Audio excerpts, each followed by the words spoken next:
صدق اللہ العظیم الصلاة والسلام علیک یا رسول اللہ الصلاة والسلام علیک یا حبیب اللہ وعلا آلک وصحابک یا محمد رسول اللہ۔ بلا تمہید گرامی قدر قابل صد احترام حضرت علامہ مولانا قاری محمد اکرم فیضی صاحب اور غلام حسین بھائی اور ڈاکٹر غلام شبیر صاحب، جن کے وسیلہ سے مجھے یہاں کچھ سنانے کا موقع ملا اور محبوب کے بلانے سے آپ کو یہاں آنے کا موقع ملا۔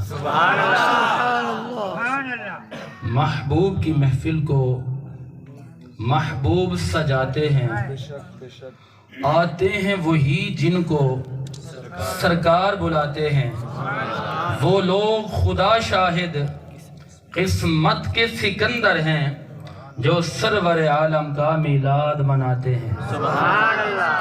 گرامی قدر قابل احترام اللہ رب العالمین کے بے شمار احسانات ہیں، اکرامات ہیں، لیکن رب العالمین نے کسی احسان پر، کسی نعمت پر ہمیں جتلایا نہیں، ہمیں یہ نہیں فرمایا کہ میں نے تم پر احسان عظیم کیا، لیکن خالق کائنات نے ایک عظیم ہستی کو جب ہمارے اندر مبعوث فرمایا، ایک عظیم رسول کو ہمارے اندر جب مبعوث فرمایا، تو خالق کائنات نے قرآن اتار دیا، فرمایا کہ لوگو میرا ایک ہی محبوب تھا، میں نے وہ بھی تمہیں عطا فرما دیا ہے، اور اے لوگو میرا ایک ہی محبوب تھا، میں نے وہ بھی تمہیں عطا فرما دیا۔ یارو یاد رکھو میرے آقا کی آمد سے پہلے کا جو زمانہ تھا اس کے اندر ظلم تھا، بربریت تھی، آندیاں تھیں، تاریکیاں تھیں، وہاں پر توحید کا پرچار نہیں تھا، وہاں حق اور باطل میں فرق نہیں تھا، وہاں غریب کا کوئی سننے والا نہیں تھا، وہاں مظلوم کی داد رسی والا نہیں تھا، وہاں بیٹیوں کے کوئی حقوق کو بیان کرنے والا نہیں تھا۔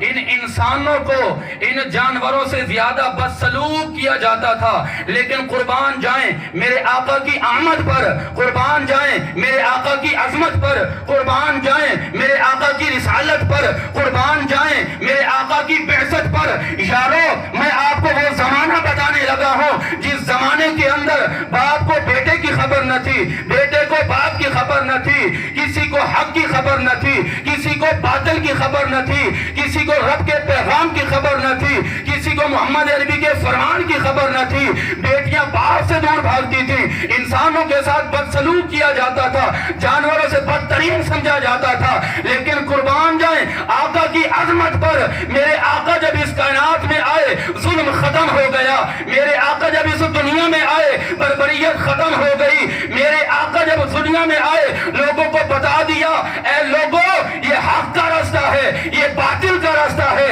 یہ قرآن کا راستہ ہے، یہ مصطفیٰ کا راستہ ہے۔ پر ہم کیوں نہ کہیں کہ میرے آقا جب کائنات میں آئے میرے آقا کمری والے نبی نے فرمایا اس سے پہلے تمہیں حق کا پتہ نہیں تھا، میں نے تمہیں قرآن دے کر یہ بتلا دیا ہے کہ یہ خدا کا راستہ ہے، یہ محمد مصطفیٰ کا راستہ ہے۔ اونچا کہیں سبحان اللہ۔ اس سے پہلے پتہ نہیں تھا نا میرے آقا کی آمد کا مقصد کیا ہوا، یہ مقصد ذہن میں رکھنا۔ رسول اکرم نور مجسم جب اس کائنات میں آئی، رب کی منشائیں ہیں، رب کی رضائیں ہیں، رب کی حکمتیں ہیں، محبوب کو جب اس کائنات میں بھیجا، اس سے پہلے جناب عیسیٰ علیہ السلام آئے، لوگوں نے عیسیٰ علیہ السلام کی جب عظمت اور فضیلت دیکھی، کسی نے کہا کہ معاذ اللہ خدا ہیں، کسی نے کہا کہ خدا کا بیٹا ہے، لیکن جب میرے آقا اس کائنات میں آئے حضور پہچان گئے کہ میری عظمت اتنی ہے، میری بلندی اتنی ہے کہ لوگ کہیں مجھے خدا نہ کہنا شروع کر دیں۔ رب کی حکمت دیکھیے، میرے رب نے محبوب کو جس گھر میں بھیجا، محبوب کو یتیم بنا کر بھیجا، محبوب کی والدہ محترمہ اس کائنات میں تھی، میرے آقا بھی بچپنے میں تھے کہ حضور کی والدہ محترمہ دنیا سے پردہ فرما گئی، پھر آپ کی پرورش آپ کے دادا جان نے کی۔ سوال یہ پیدا ہوتا ہے کہ رب نے محبوب کو بھیجا کیوں؟ اگر بھیجا ہے تو پھر یتیم کیوں بنایا؟ اگر یتیم بنایا تو پھر آمنہ کے گھر میں کیوں آئے؟ یارو یاد رکھنا میرے رب نے فرمایا کہ جب محبوب کا کلمہ پڑھنے والے نہیں تھے، انہیں پتہ نہیں تھا کہ حق کیا ہے، قرآن کا پیغام اللہ نے فرمایا کہ لوگوں محبوب کو بھیجنے کا ایک ہی مقصد ہے. تم نے 50 سال ایسے گزار دیے. یاد رکھنا جب محبوب کی آمد ہو گئی ہے تو تم نے اپنے بچوں کو بھی قرآن پڑھانا ہے اور اپنی نسلوں کو بھی عشق مصطفیٰ سکھانا ہے. سبحان اللہ سبحان اللہ. امام الانبیاء نبی پاک علیہ السلام کے دیوانوں، یہ میرے آقا کا دستور چلتا رہا. سوال یہ پیدا ہوتا ہے کہ رب نے بڑے نازوں کے ساتھ محبوب کو بھیجا اور فرمایا من اللہ علی المؤمنین کہ لوگوں میرا تم پر احسان عظیم ہے کہ ایک ہی محبوب تھا تم نے بھیج دیا. سبحان اللہ. جب محبوب کو بھیج دیا احسان اسی کا جتلایا جاتا ہے جو سب سے محبوب ترین ہوتے ہیں. سبحان اللہ. بھائی بولے نا، بندہ کوئی احسان کرتا ہے، اگر دل و جان سے احسان کرے گا تو بندہ زندگی کے اندر کسی موڑ پر یہ بتلا دے گا کہ میں نے تم پر احسان کیا. رب نے ایک احسان کیا، جب احسان کر دیا کبھی محبوب کو مکہ کی گلیوں میں بھیجا، کبھی محبوب کو مدینہ کے اطراف میں بھیجا، کبھی محبوب سے خدیجہ کی تجارت کروائی، کبھی محبوب سے فاتح کروائے، کبھی محبوب کو لوگوں نے پتھر مارے، کبھی محبوب کو لوگوں نے گالیاں دی، کبھی محبوب کے بارے میں طرح طرح کی باتیں کی گئیں. یارو ایک سوال ہے، ایک نکتہ ہے، ذرا سمجھنے کی کوشش کرنا. اے میرے اللہ، محبوب جب تیرا اتنا عظیم محبوب ہے پھر محبوب کو یتیم کیوں بنایا؟ پھر محبوب کو مکہ کی گلیوں میں کیوں رکھا؟ اور رب نے فرمایا یہاں ایک نکتہ ہے، وجہ یہ ہے کہ وہاں پر ظالم تھے، وہاں پر کافر تھے. فرمایا محبوب کو ہم نے مکہ کی گلیوں میں اس لیے رکھا تاکہ لوگ خدا نہ کہیں، مدینہ کی گلیوں میں اس لیے رکھا تاکہ لوگ خدا نہ کہیں، خدیجہ کی تجارت اس لیے کرائی تاکہ لوگ خدا نہ کہیں، ہم نے خدیجہ سے شادی اس لیے کرائی تاکہ لوگ خدا نہ کہیں. اے میرے اللہ ذرا یہ تو بتلا محبوب کو یتیم کیوں بنایا؟ فرمایا محبوب کو یتیم اس لیے بنایا تاکہ لوگ خدا نہ کہیں. ہم نے مدینہ کی گلیوں میں اس لیے رکھا تاکہ لوگ خدا نہ کہیں. ہم نے مکانوں میں اس لیے رکھا تاکہ لوگ خدا نہ کہیں، اور لا مکانوں میں اس لیے بنایا تاکہ لوگ اپنی طرح نہ کہیں. لبیک لبیک لبیک یا رسول اللہ، لبیک یا رسول اللہ، لبیک لبیک لبیک یا رسول اللہ، لبیک لبیک یا رسول اللہ، لبیک لبیک یا رسول اللہ، لبیک. وگرنہ دنیا پہلے آباد تھی. محبوبہ کبھی حکم ہوتا ہے محبوب اب آپ ہجرت کر جائیں. محبوب مدینہ چھوڑ کر مکہ، مکہ چھوڑ کر مدینہ، کبھی طائف میں، کبھی غار میں، کبھی اطراف میں. سوال یہ پیدا ہوتا ہے یارو ایک نکتہ ذہن میں رکھنا کہ اللہ نے محبوب کو بھیجا، پھر محبوب کو مختلف علاقوں کی سیر کا حکم فرمایا. کبھی محبوب مکہ میں ہیں، کبھی مدینہ میں ہیں. کیوں؟ وجہ کیا ہے؟ وجہ یہ تھی کہ وہاں پر کفر تھا، وجہ یہ تھی کہ کلمہ پڑھنا جرم تھا، وجہ یہ تھی کہ وہاں پر حقوق مارے جاتے تھے، وجہ یہ تھی کہ وہاں پر لوگ انسانوں کو جانوروں سے زیادہ بدتر سمجھتے تھے. اللہ نے فرمایا محبوبہ جا کر دنیا والوں کو بتا دو کہ یہ رب کا فیصلہ ہے، یہ محمد مصطفیٰ کا فیصلہ ہے. اب پتہ یہ چلا کہ جنگ جو تھی نا، محبوب کو بھیجنے کا مقصد یہ تھا کہ ظلم کو ختم کرنا، زیادتیوں کو ختم کرنا، باطل کو مٹانا. محبوب کی جب آمد ہوتی ہے، محبوب کی آمد کس انداز میں ہوتی ہے؟ جب حق والا آیا، حق کو بیان کرنے والا آیا. امام زرقانی اپنے جلد نمبر 2 صفحہ 511 پہ لکھتے ہیں، شفا شریف جلد نمبر 2 صفحہ 61 پہ یہ بات موجود ہے، بخاری شریف جلد 2 کے اندر یہ بات موجود ہے. میرے آقا جب اس کائنات میں آئے، میرے آقا کی آمد کا روب و دبدبہ اتنا تھا کہ کفار تو کانپ ہی گئے، لیکن جہاں جہاں ان کے بت نصب کیے ہوئے تھے، محبوب کی آمد کی خبر سن کر سارے کے سارے بت گر گئے، تمام بت گر گئے. میرے یاروں پتہ یہ چلا کہ محبوب کی آمد کا ایک ہی مقصد ہے، وہ یہ ہے کہ رب کا پیغام عام کرنا، محمد مصطفیٰ کا پیغام عام کرنا. کیونکہ یاد رکھنا یہ دنیا فانی ہے، ختم ہو جانی ہے، ہر چیز ختم ہو جائے گی، صرف میرے آقا کا فرمان باقی رہ جائے گا یا قرآن باقی رہ جائے گا. اگر کوئی قرآن سے ٹکرایا، آپ تاریخ دنیا اٹھا کر دیکھ لو، بڑی بڑی قومیں گزری ہیں، بڑے بڑے شاہ سوار گزرے ہیں، بڑے بڑے شاہزور گزرے ہیں، جس کسی نے قرآن کی مخالفت کی، میرے محمد عربی کے فرمان کی مخالفت کی، اللہ نے ان کی نسلوں کو برباد کر کے رکھ دیا۔ رب یہ چاہتا تھا کہ جو مصطفیٰ کے خلاف آئے گا، جو مصطفیٰ کی شریعت کو مٹانے آئے گا، جو مصطفیٰ کی شریعت کے خلاف آئے گا، فرمایا ہم ان کو بھی مٹا دیں گے، ان کی نسلوں کو بھی مٹا دیں گے۔ اے میرے اللہ باقی کون رہیں گے؟ رب نے فرمایا کہ بلال حبشی جب حبشہ سے آئے ہیں، محبوب کی غلامی میں آئے ہیں، سلمان فارسی میرے آقا کے قدموں میں آئے ہیں، اے اللہ ان کو مقام کس طرح ملا؟ فرمایا جب حبشہ سے آنے والا بلال جب تک کلمہ نہیں پڑھتا، اسلام کی مخالفت کرتا ہے، جب محبوب کے قدموں میں آ گیا، رب نے ان کی نسلوں کو تا قیامت باقی رکھ دیا۔ پھر ایک وہ وقت آ گیا، رب نے فرمایا محبوبہ جتنے بھی تیرے غلام ہیں یہ سارے جنت کے سردار ہیں۔ وہ بلال حبشی جنہیں کوئی پوچھتا نہ تھا، وہ بلال حبشی جو حبشہ سے آئے تھے، جب محبوب کے قدموں میں آئے، نبی کی شریعت کا پرچار کیا، محمد عربی کی غلامی میں آئے، محبوب نے فرمایا اے بلال آج کعبے کی چھت پہ چڑھ جا۔ آقا میری کیا ضرورت ہے؟ فرمایا میں یہ دکھانا چاہتا ہوں کہ یہ محمد عربی کے غلامی کے نتیجے ہوا کرتے ہیں۔ میرے آقا کی شریعت و پیار بلال حبشی کو کعبہ کی چھت پہ چڑھا دیتا ہے، نبی کی شریعت سے پیار کرنے والوں کو جنت کا وارث بنا دیتا ہے، سبحان اللہ، جنت کا وارث بنا دیتا ہے۔ میرا مین مقصد ذہن میں رکھنا، حضور آئے کیوں؟ دنیا تو پہلے بھی آباد تھی، میرے آقا سے پہلے بھی 1,24,000 کم و بیش انبیاء اکرام آئے، اس سے پہلے تمام انبیاء اکرام نے آ کر پیغام دیے۔ محبوب کو کیوں بھیجا؟ وجہ یہ تھی کہ ظلم کو ختم کرنا، حق کا پرچار کرنا، قرآن کا پیغام عام کرنا۔ اب وہ وقت آیا کہ جب محبوب علیہ السلام کے ساتھ چند صحابہ اکرام تھے، چند صحابہ اکرام۔ ابتدائی اسلام کی بات کر رہا ہوں، اسلام کا وہ وقت بھی تھا کہ جب مسلمان ڈر ڈر کر عبادت کرتے تھے، جب کوئی نام لیتا تھا تو وہ بدبخت ان پر حملہ کر دیتے تھے، جب کوئی اسلام کا نام لیوا آتا تو ان پر ان کے گھروں کو لوٹ لیا جاتا۔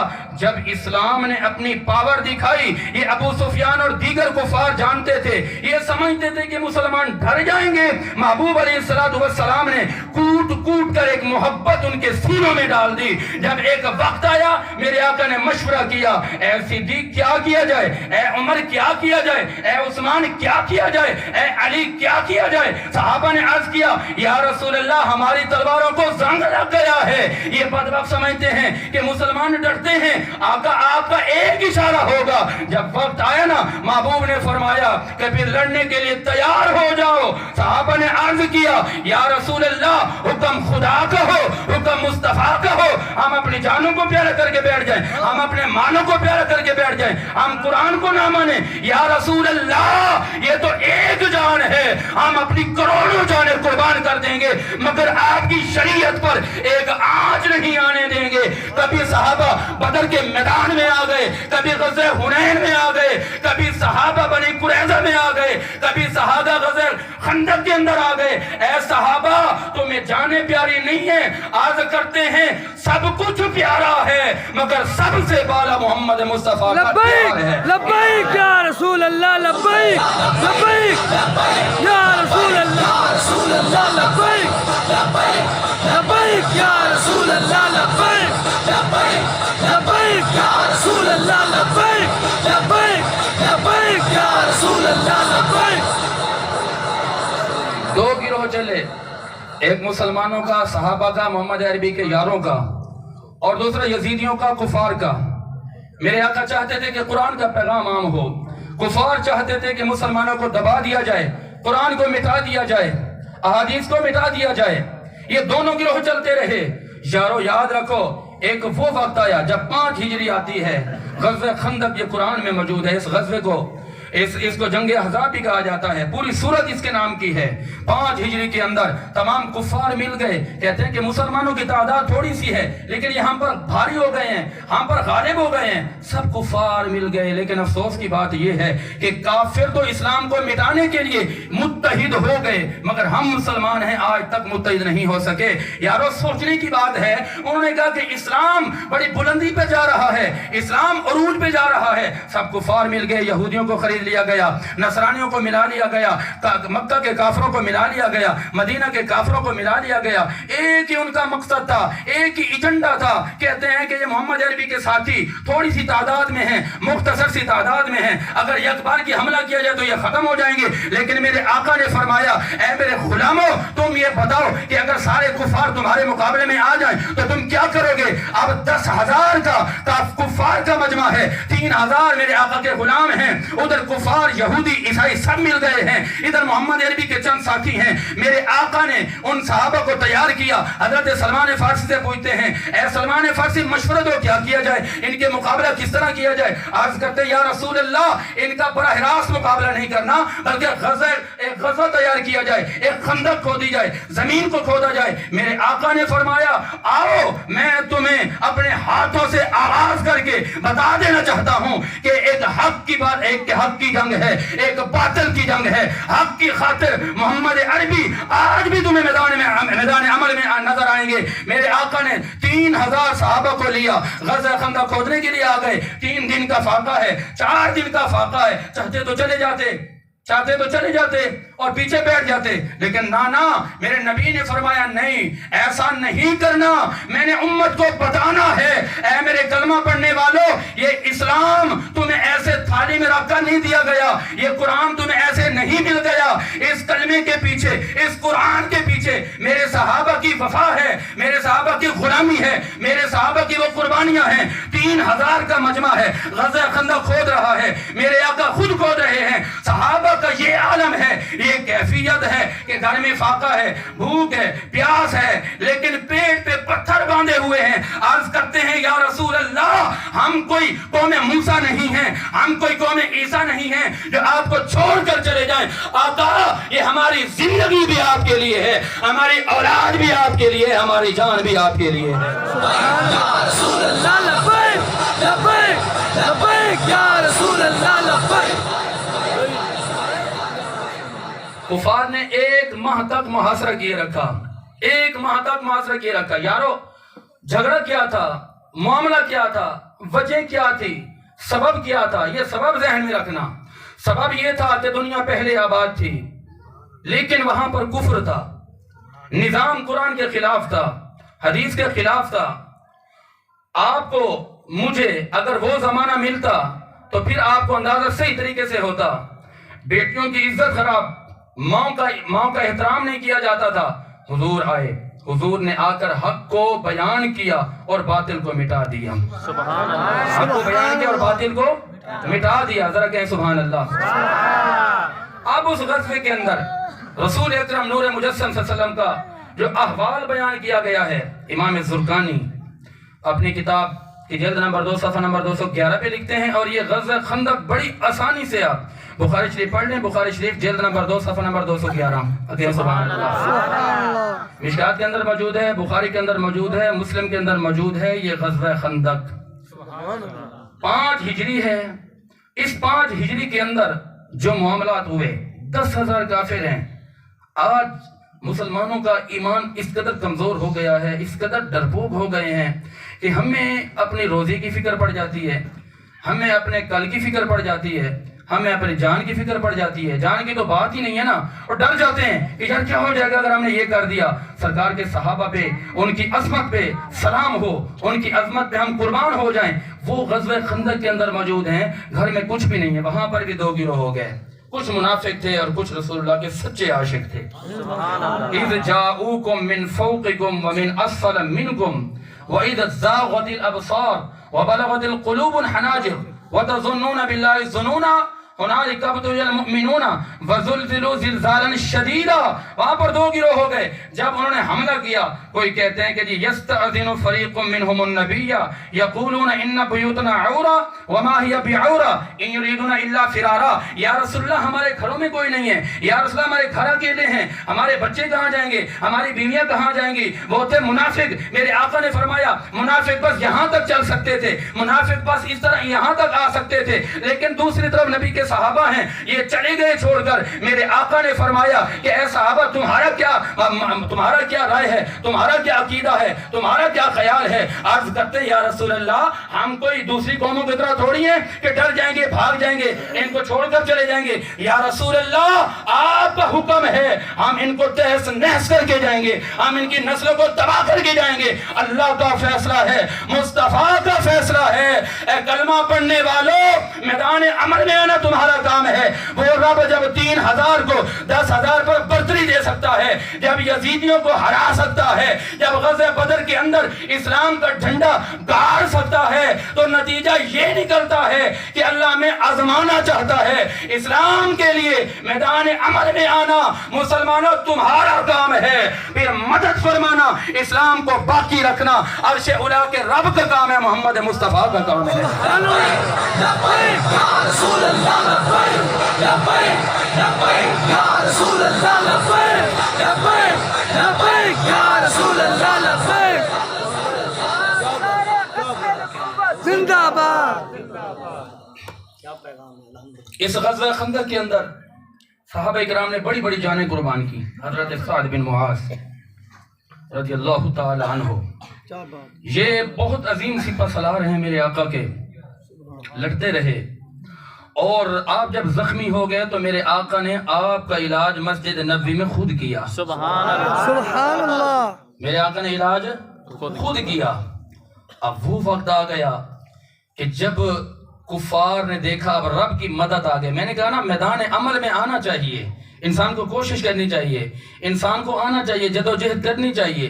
باقی اگر آپ کہیں نا کہ ہم نے اسلام کو بچایا ہوا ہے، یہ فضول کی بات ہے۔ اگر ہم یہ کہیں رب کام لیتا ہے، رب العالمین چاہے تو ابھی ختم فرما دے، رب چاہے تو کفار کا خاتمہ کر دے، اور رب فرماتا ہے مسلمانوں کا کتنا ایمان ہے، ان کا کتنا جذبہ ہے، ان کے اندر کتنی ہمت ہے، یہ کتنا کر سکتے ہیں۔ اور رب العالمین کی حکمت دیکھیے، رب جانوروں سے بھی کام لیتا ہے، رب پرندوں سے بھی کام لیتا ہے، رب چھوٹے چھوٹے پرندوں سے، چونٹی سے بھی کام لیتا ہے، رب مچھروں سے بھی کام لے سکتا ہے۔ رب چاہے تو کن فرما دے ہو جائے، لیکن حکمت کیا ہے؟ رب چاہتا ہے جس انسان کو میں نے اتنے انعامات سے نوازا ہے، میرا ایک ہی محبوب تھا میں نے وہ بھی دے دیا ہے، یہ انسان میرے محبوب کے لیے کیا کرتا ہے؟ سبحان اللہ۔ یہ انسان حضور کی عزت کے لیے کیا کرتا ہے؟ یہ انسان قرآن کے لیے کیا کرتا ہے؟ یہ انسان رسول اللہ کے ناموس کے لیے کیا کرتا ہے؟ حضرت سعد بن معاذ، میری باتیں ذہن میں رکھ کر ہم بات چلا رہے تھے، حضرت سعد بن معاذ میں بیٹھے ہوئے تھے، انہوں نے رسول اللہ کے دین کے لیے، حق کے لیے، باطل کو مٹانے کے لیے، کافروں کو ختم کرنے کے لیے، کیوں؟ کیا ان کو کیا مسئلہ تھا؟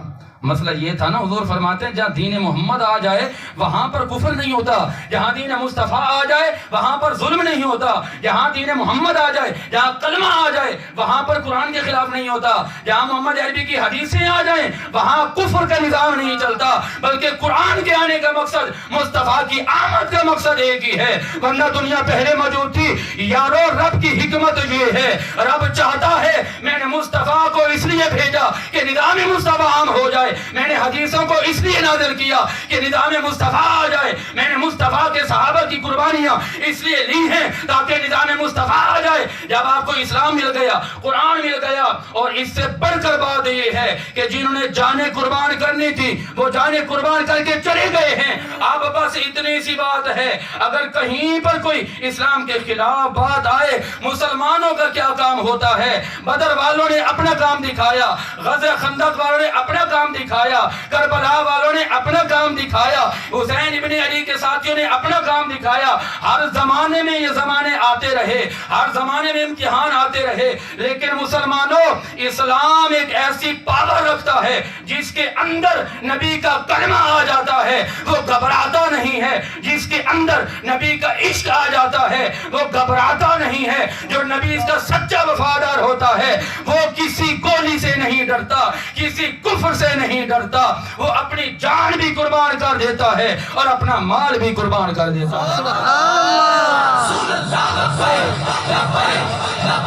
یا رسول اللہ لبیک لبیک لبیک یا رسول اللہ۔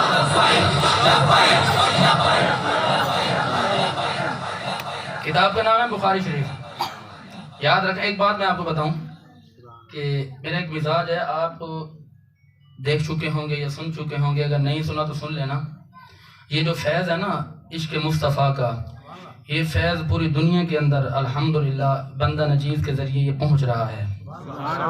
ایک بات تھی کہ جب بھی بات کی جائے نا تو بات ایک ایسی جاندار ہو کہ سامنے والے کو لگے کہ واقعی کوئی بات ہے، کسی کو کوئی اعتراض بھی ہو تو وہ دیکھ لے. ٹھیک ہے نا؟ تو اس لیے میں آپ کو حوالے دے رہا ہوں، یہ حوالے نوٹ کر لینا. غزوہ خندق کو پڑھنا ہو امام زرقانی کو پڑھیں، ابن کثیر پڑھ لیں، البدایہ و نہایہ پڑھ لیں. کتاب کا نام ہے بخاری شریف، اس کی جلد نمبر 2 ہے اور صفحہ نمبر 111 پہ بھی موجود ہے، 112 پہ بھی موجود ہے.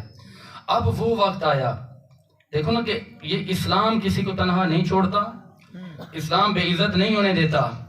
اسلام پہ چلنے کے لیے تیار تو ہو جاؤ، اسلام آپ کو دنیا میں بھی عزت دے دے گا اور آخرت میں بھی عزت دے دے گا.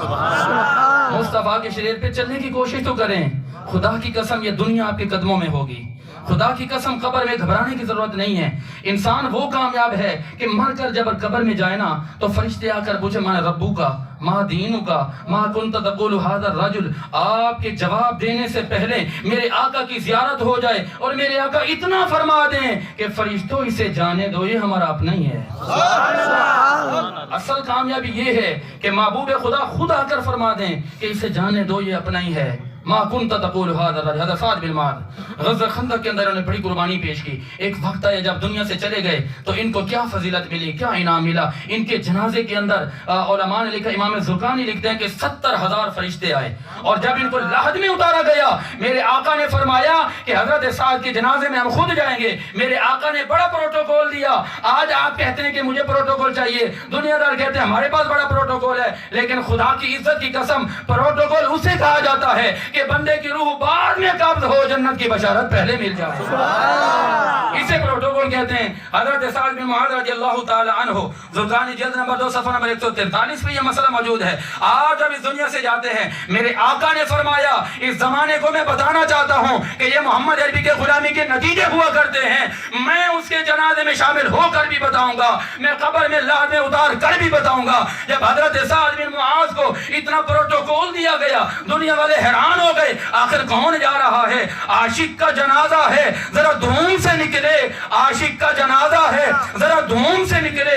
ارے محبوب کی گلیوں سے ذرا گھوم کے نکلے. لبیک لبیک یا رسول اللہ، لبیک لبیک یا رسول اللہ، لبیک لبیک لبیک یا رسول اللہ، لبیک لبیک لبیک یا رسول اللہ، لبیک. اب ان کے لیے 70,000 ملائکہ اتارے گئے. بخاری جلد 2 صفحہ نمبر 591. اور آسمان سے اللہ تبارک و تعالی کی طرف سے رحمتوں کا نزول ہوا اور ان کی قبر کے اندر سے مشک و عنبر کی خوشبوئیں معطر ہو رہی تھی. پوچھنے والے نے پوچھا کہ یہ کون ہے؟ جواب آیا یہ مصطفیٰ کا غلام ہے، یہ محمد عربی کا غلام ہے. اور یارو یہاں پر مجھے 2 شعر یاد آ رہے ہیں. یہ دنیا ختم ہو جائے گی لیکن ایک ہی چیز باقی رہ جائے گی. کوئی گل باقی رہے گا نہ چمن رہ جائے گا. کوئی گل باقی رہے گا سبحان اللہ، چمن رہ جائے گا. بس رسول اللہ کا دین حسن رہ جائے گا. نام شاہان جہاں مٹ جائیں گے لیکن یہاں نام شاہان جہاں مٹ جائیں گے لیکن یہاں حشر تک نام و نشان پنج تن رہ جائے گا.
گئے۔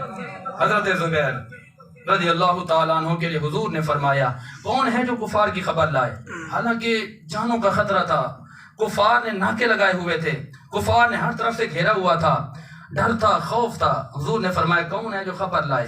حضرت زبیر رضی اللہ تعالیٰ عنہ کھڑے ہوتے ہیں، آقا میں لاؤں گا خبر۔ حضور نے پھر فرمایا کون ہے جو خبر لائے گا؟ عرض کرتے ہیں یا رسول اللہ میں لاؤں گا، بخاری کے اندر موجود ہے، جلد نمبر 2 صفحہ 590۔ تیسری مرتبہ محبوب نے فرمایا کون ہے جو ان کی خبر لائے؟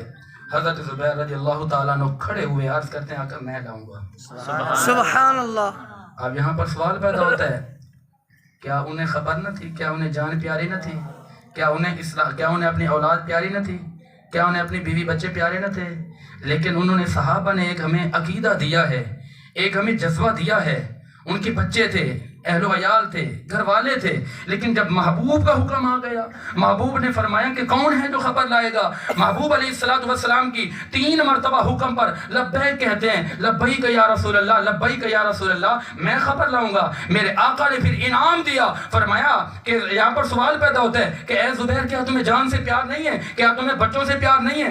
آپ نے فرمایا یہ ضرور ہے، میں بیوی سے بھی پیار کرتا ہوں، بچوں سے بھی پیار کرتا ہوں، لیکن آقا آپ سے بڑھ کر تو کسی سے پیار نہیں کرتا نا۔ سبحان اللہ۔ آقا آپ سے بڑھ کر تو کوئی نہیں ہے، آقا آپ کی عظمت سے بڑھ کر تو کوئی نہیں ہے۔ آقا اگر میں آپ کے قدموں میں آپ کی شریعت کو بچاتے ہوئے، آپ کی محبت کا پیغام عام کرتے ہوئے اس دنیا سے جام شہادت نوش کر بھی گیا، آقا میں دنیا میں بھی کامیاب ہو جاؤں گا اور آخرت میں بھی کامیاب ہو جاؤں گا۔ نعرہ تکبیر، نعرہ رسالت، نعرہ حیدری۔ اب قرآن کہتا ہے اذ جاءتکم جنود فارسلنا علیہم ریحا۔ میں نے کہا نا کہ اسلام صرف قربانی، اسلام صرف امتحان لیتا ہے، اسلام صرف آزمانا چاہتا ہے۔ ہر دور میں اسلام نے آزمایا، ہر دور کے اندر، ہر زمانے کے اندر جہاں پر کفر آیا وہاں پر مصطفیٰ کے غلام آئے۔ میں آپ کو تھوڑا پیچھے لے کے جاؤں گا، 8 ہجری نہیں، 10 ہجری نہیں، رسول اللہ کے بعد کا زمانہ ہے، سیدنا صدیق اکبر کا زمانہ ہے۔ ایک بدبخت نے آ کر کہا کہ میں خدا کا نبی ہوں، لیکن جناب سیدنا صدیق اکبر رضی اللہ تعالیٰ عنہ نے کیا کیا؟ آپ نے اعلان عام کر دیا، آپ نے فرمایا کہ بدبخت نے نبوت کا دعویٰ کر دیا ہے، اگر ہم خاموش ہو کے بیٹھے رہیں گے، آج اس نے دعویٰ کیا کل کوئی اور آ جائے گا۔ میرے پیارے حبیب کے حبیب سیدنا صدیق اکبر رضی اللہ تعالیٰ عنہ نے اعلان کیا کہ یارو تمہارے نبی کی عزت کا مسئلہ آ گیا ہے، تمہارے نبی کی نبوت کا مسئلہ آ گیا ہے۔ آپ نے باقاعدہ اہتمام کیا، آپ نے باقاعدہ اعلان کیا، میدان عمل میں آ گئے۔ میں آپ سے پوچھنا چاہتا ہوں کہ جس کے اندر کئی ہزار صحابہ، کئی سینکڑوں حفاظ کرام، علماء کرام نے جانیں قربان کی، وجہ کیا تھی؟ وہ ایک پیغام دینا چاہتے تھے کہ یاد رکھنا تمہاری نمازیں، تمہارے روزے، تمہارے حج زکات تمہارے منہ پر مار دیے جائیں گے اگر تمہارے اندر نبی کا عشق نہیں ہوگا۔ اے صدیق اکبر نماز تو پڑھتے اور کون سا عشق ہے؟ فرمایا تمہیں نہیں پتا کہ اس نماز سے پڑھ کر نبی کا عشق ہے؟ یہ نمازیں پڑھے جا، اذانیں دیے جا، شب و روز سجدوں پہ سجدے کیے جا۔ فرمایا یہ نمازیں پڑھتے رہو، ایمان کامل نہیں ہو سکتا۔ ان نمازوں کے ساتھ عشق مصطفیٰ کو سینے میں سما لو، خدا کی قسم تمہاری نماز بھی مکمل ہو جائے گی، تمہارا ایمان بھی مکمل ہو جائے گا۔ سبحان اللہ۔ صدیق اکبر رضی اللہ تعالیٰ عنہ نے مقابلہ کیا، یہ مسئلہ چلتا رہا۔ اب یہ مسئلہ چلتے چلتے کہاں تک پہنچا؟ میں نے آپ کو یہ کہا کہ اصل دین اسلام لانے کا مقصد کیا تھا؟ کہ کفر کو ختم کرنا، نظام کفر کو ختم کرنا، نظام بربریت کو ختم کرنا۔ میرے آقا نے آ کر جب کلمہ مصطفیٰ کو عام کیا، ایک پیغام عام کیا کہ اب یہاں پر کافروں کا نظام نہیں چلے گا، اب یہاں پر نظام مصطفیٰ چلے گا۔ سبحان اللہ۔ میرے نبی نے آ کر فرمایا نا، اب معاملہ چلتا رہا۔ جناب صدیق اکبر کا زمانہ آیا، معاملہ چلتا رہا۔ جناب عمر فاروق رضی اللہ تعالیٰ عنہ کا زمانہ آیا، معاملہ چلتے رہے۔ کفر چلتا رہا، کفر اٹھتا رہا۔ نبی کے صحابہ نے، نبی کے تابعین نے، تبع تابعین نے فرمایا خبردار کوئی بدبخت اگر قرآن سے ٹکرائے گا ہم اپنی جانیں قربان کر دیں گے، لیکن نبی کے قرآن پر حملہ نہیں ہونے دیں گے۔ لبیک لبیک یا رسول اللہ، لبیک لبیک یا رسول اللہ، لبیک یا رسول اللہ، لبیک لبیک۔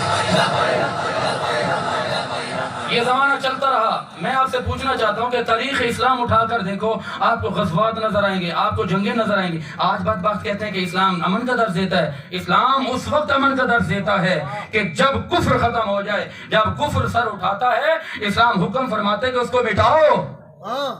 مذمت نہیں یارو، مذمت نہیں ہے، مرمت کا حکم ہے۔ کون ہے؟ سبحان اللہ۔ میرے آقا امام الانبیاء نبی پاک علیہ الصلوۃ والسلام کیوں گئے غزوہ خندق کے اندر؟ میرے آقا کیوں گئے جنگ بدر کے اندر؟ میں آپ سے پوچھنا چاہتا ہوں، ذرا آپ سوچ کر بتائیں، میرے آقا کیوں گئے؟ میرے آقا کے پاس سرداری ہے، میرے آقا کے پاس بڑی سند ہے۔ میرے آقا خود کبھی غزوہ بدر کے اندر ہیں، کبھی خندق کے اندر ہیں۔ میرے آقا کے صحابہ نے دو پتھر باندھے ہوئے ہیں۔ نبی علیہ الصلوۃ والسلام کو دیکھا گیا، میرے آقا کے پیٹ پر 3 پتھر باندھے ہوئے تھے۔ یا رسول اللہ وجہ کیا ہے؟ حضور نے فرمایا میں چاہوں تو پوری جنت میرے قدموں میں آ جائے، میں چاہوں تو پوری کائنات میرے قدموں میں آ جائے، لیکن میں اپنے غلاموں کو یہ درس دینا چاہتا ہوں کہ اسلام جب امتحان لیتا ہے، اسلام کے اندر قربانیاں ہیں۔ جب میں محمد عربی قربانی پیش کر رہا ہوں تو میرے کلمہ پڑھنے والے، مجھ سے عشق کا دعویٰ کرنے والے پھر ڈر کے کیوں بیٹھ جاتے ہیں؟ فرمایا کہ تمہاری ذمہ داری بنتی ہے کہ جو تلوار اٹھانا جانتا ہے وہ تلوار اٹھا کر نظام مصطفیٰ چلائے، اور جو زبان سے کہنا چاہتا ہے وہ زبان سے برا کہے۔ کیوں؟ آج وہ وقت آ گیا ہے کہ نہ ہم زبان کے رہے، نہ تلواروں کے رہے، نہ باتوں کے رہے، نہ ہم عقیدے کے رہے، نہ ہم خود چل سکتے ہیں، نہ کسی کے ساتھ چلنے والے بنتے ہیں۔ سبحان اللہ۔ سوچو نا، ہم خود تلوار نہیں اٹھا سکتے، کم از کم یہ تو ہے کہ کوئی رہبر رہنما مل جائے۔ یار رہبر کسے کہتے ہیں؟ رہبر کا مطلب ہے آپ کو صراط مستقیم پہ لے جائے۔ صراط مستقیم کا مطلب یہ ہے کہ آپ کے پاس ایک ایسا راستہ ہونا چاہیے، آپ کے پاس ایک ایسا راستہ ہونا چاہیے، آپ کا ایک ایسا رہبر ہونا چاہیے جو سیدھا آپ کو آمنہ کے لال کی چوکھٹ پہ پہنچا دے۔ ایک ایسا رہبر چاہیے، ایک ایسا رہنما چاہیے جو آپ کو مصطفیٰ کی قدموں تک پہنچا دے۔ آپ کا رہبر رہنما وہ ہے جسے کلمہ ہی نہیں آتا، آپ کا رہبر رہنما وہ ہو جس کو اسلام کا پتہ ہی نہیں ہے، آپ کا رہبر رہنما وہ ہے جو قرآن کو دور دور تک جانتا نہیں ہے، آپ کا رہبر رہنما وہ ہے جسے حدیث کا پتہ نہیں ہے۔ میرے یارو یاد رکھنا، یہ آپ کی امانت ہے۔ آج اگر آپ نے مجھے امام بنایا، آپ نے مجھے سردار بنایا، آپ نے مجھے رہبر بنایا، اگر میں نے کوئی غلط کام کیا، خدا کی قسم مجھے بعد میں پکڑا جائے گا، آپ کے گریبانوں سے پکڑ پر پہلے گھسیٹا جائے گا۔ سبحان اللہ۔ پہلے گھسیٹا جائے گا۔ بتاؤ تم دنیا کے اندر 50 سال لگا کے آئے ہو، تم کس کے پیچھے کھڑے رہے ہو؟ کس کو کہا پیچھے امام کے اللہ اکبر؟ پیچھے امام کے اللہ اکبر کا مطلب نماز نہیں ہے، آپ کے معاملات بھی ہیں، آپ کا نظام بھی ہے، اور آپ کی سیاست بھی ہے، آپ کا اٹھنا بیٹھنا چلنا پھرنا بھی ہے، آپ کی یاریاں بھی ہیں، حضور کی دین کی بات ہے۔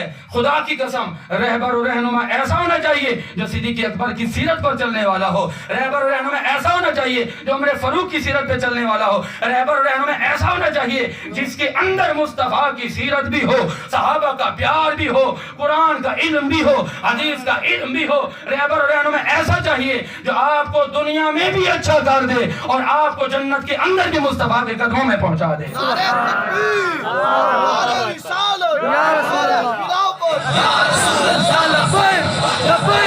لبیک یا رسول اللہ، لبیک یا رسول اللہ،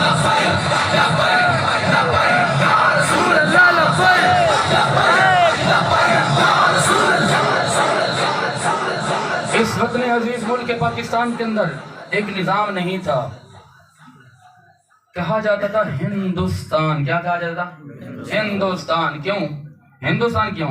پاکستان نہیں ہے، پاکستان یہ الگ الگ نام ہے۔ پاکستان یہ کیوں بنا؟ تھوڑا سا میں آپ کو اس طرف لے کے جانا چاہوں گا۔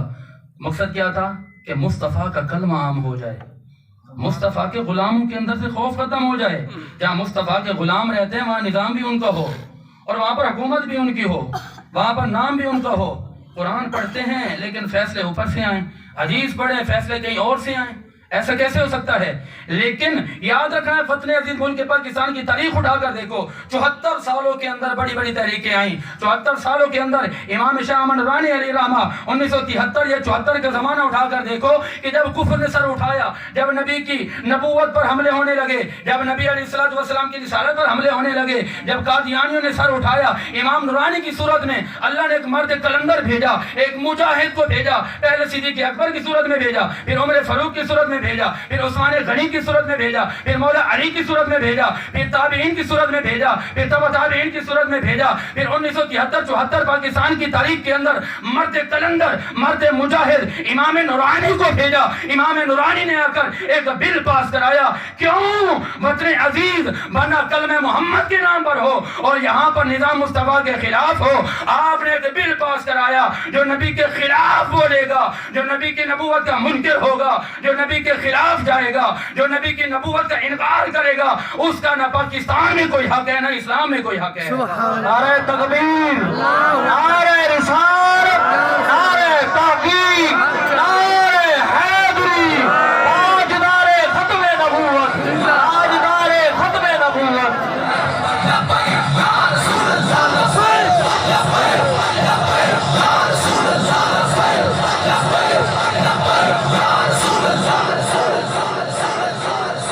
پاکستان کے اندر یہ تبدیلی آئی، 73-74 کا زمانہ ہے، بہت اعلیٰ زمانہ ہے، لیکن ترقی ہوئی، مسلمانوں نے ساتھ دیا، میدان عمل میں آئے، انہوں نے ہاں میں ہاں ملائی۔ جو اوپر بیٹھے ہوئے تو وہ مل گئے، کیونکہ ان کو پتا تھا کہ نبی کی عزت کا مسئلہ ہے، نبی کی ناموس کا مسئلہ ہے، نبی کی رسالت کا مسئلہ، مل گئے۔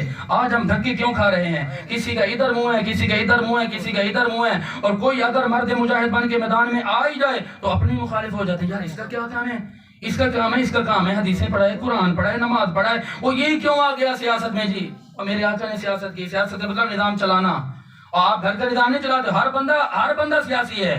کوئی بندہ 3 بندوں کی سیاست کرتے ہیں، گھر کے اندر 1 بیوی ہے، 2 بچے ہیں، 4 ہیں، ٹھیک ہے، یہ بھی سیاست ہے، اور نظام چلانے کو کہتے ہیں سیاست۔ اور جب وطن عزیز ملک پاکستان کے اندر یہ معاملات آئے، پھر یاد رکھنا، پھر 2016 کا زمانہ آ گیا، پھر 11 کا زمانہ آ گیا۔ 11 کے اندر میں نے یہ کہا 1929 کے اندر جاؤ، 1929 کے اندر یہ ہوا کہ مصطفیٰ کے جو عزت کی بات تھی، جو مصطفیٰ کے نکلتے تھے انہیں مار دیا جاتا تھا، پھانسی لٹکا دیا جاتا تھا، کہتے کہ ان کے اندر سے یہ محبت نکالنی ہے۔ کافر مل گئے نے کہا کہ کسی طرح سے ایسا کیا جائے کہ مسلمانوں کا جذبہ ختم کیا جائے، لیکن وہ ختم کرنا چاہتے تھے۔ میرے آقا روض انور کے اندر رہ کر اپنے کلمہ پڑھنے والوں کے اندر ان کی سروس بھی کر دیتے ہیں، ان کے اندر محبت مصطفیٰ بھی سما دیتے ہیں۔ یہ میرے آقا کا ایک معجزہ ہے مدینہ میں۔ بہرحال میں یہ عرض کر رہا ہوں، 2011-12 کا زمانہ آتا ہے، آپ کو ایک ایسا مرد مجاہد، مرد کلندر ملتا ہے۔ میں یہ کہوں گا کہ یار سیاست میں نہ آؤ، میں اتنا ضرور کہوں گا دین مصطفیٰ کے لیے تو آ جاؤ نا۔ میں یہ نہیں کہتا، اور یار میں یہ نہیں کہتا کہ سیاسی بن جاؤ، میں یہ ضرور کہتا ہوں کہ جہاں آپ کے مصطفیٰ کے نظام کے خلاف بات آ جائے وہاں پر تو مسلمان کا حق بنتا ہے۔ جہاں قرآن کو مٹانے کی باتیں کی جائیں وہاں مسلمان کا کام بنتا ہے۔ جہاں شریعت کے خلاف معاملات آ جائیں وہاں آپ بتاؤ آپ خاموش بیٹھو گے یا آپ روڈوں پہ نکلو گے؟ یاد رکھنا ایک وہ وقت آیا جب مصطفیٰ کی نبوت پر بھی ڈاکہ ڈالا گیا، جب ناموس رسالت پر بھی ڈاکہ ڈالا گیا۔ اب آپ یہ بتاؤ اس وقت میں ہمیں ایک ایسے رہبر کی ضرورت تھی جو آپ کو آپ کا قبلہ درست کرتا، اور آپ کے قبلے کو درست کرنے کے لیے میرے استاد محترم جناب امیر المومنین علامہ خادم حسین رضوی نے آ کر آپ کو ایک منشور دیا، آپ کو ایک نظریہ دیا، فرمایا میں تمہیں سیاست میں نہیں لانا چاہتا، لیکن اتنا ضرور کہنا چاہتا ہوں کہ تمہارے ملک کے اندر، تمہارے پاکستان کے اندر، تمہارے نظام کے اندر اگر تمہارے نبی کی عزت پر حملے کیے جائیں، مسلمانوں تمہارا اسلام کہاں گیا؟ کیا تم نبی کی عزت کے لیے ایک پرچی بھی نہیں ڈال سکتے؟ کیا تم نبی کی عزت کے لیے میدان عمل میں بھی نہیں آ سکتے؟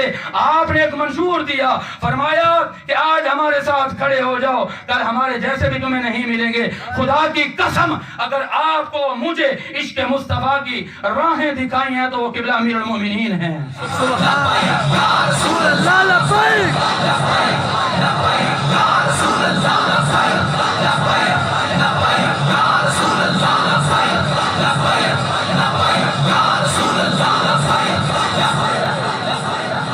نبی وارث علی وارث، نبی وارث علی وارث، میری TLP والوں کا نبی وارث علی وارث۔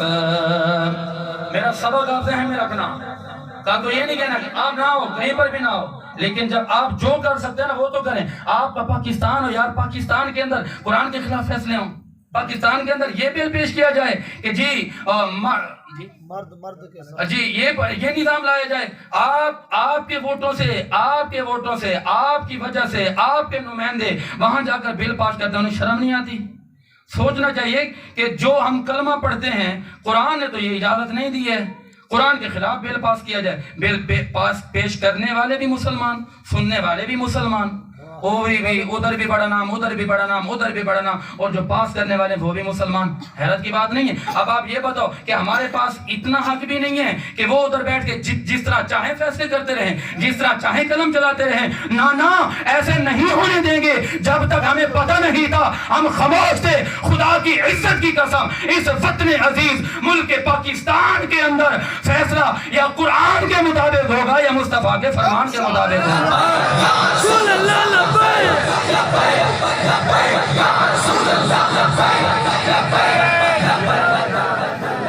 سبحان اللہ کیا بات یار یہ کوئی انسانیت ہے؟ یہ کوئی اسلام ہے؟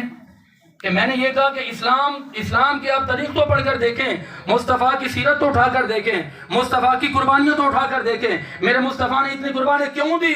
حضور چاہتے تھے یہاں نظام خدا ہوگا، نظام مصطفیٰ ہوگا۔ قرآن کہتا ہے فَلَيُغَيِّرُنَّ خَلْقَ اللَّهِ، اللہ کی مخلوق یعنی اللہ کی تخلیق کو تبدیل نہیں کیا جا سکتا۔ اور یہ بھی اس کے اندر ذرا پڑھنے کی کوشش کرنا، سوشل میڈیا کا دور ہے، بڑا فاسٹ دور ہے۔ آپ دیکھ رہے ہیں کہ یار پاکستان کے اندر مرد سے شادی، یہ آپ کی عقل مانتی ہے؟ جب عقل کے اندر کوئی اجل سے اجل بندہ ہو، اس کو کہے آج تک آپ نے دیکھا ہے یار کہیں پر کہ مردوں کی مردوں سے شادیاں ہوں؟ یہ تو قوم لوط نے یہ کام کیا تھا۔ قوم لوط بڑی پاورفل تھی، آپ سے ہم سے بڑی پاورفل تھی، لیکن انہوں نے نبی کی بات نہیں مانا، نبی کی حکم نہیں مانا، وہ ایک دوسرے کے ساتھ بد کرداریاں کرنے لگ گئے، پھر رب نے ان کو سنبھلنے کا موقع ہی نہیں دیا۔ یارو ہمارا کرتوت، ہمارا کردار ایک ایسا بن گیا ہے، آپ کا بھی جرم ہے، میرا بھی جرم ہے، ہم نے نمائندے ایسے منتخب کیے ہیں، ہم نے ان کو پرچی ڈالی ہے کہ جن کو اسلام کا پتہ نہیں ہے۔ اگر یہ بل آگے چل گیا، خدا کی قسم ہمارے نسلیں بھی اس کی مجرم ہو جائیں گی۔ آپ اگر بری کرانا چاہتے ہیں اور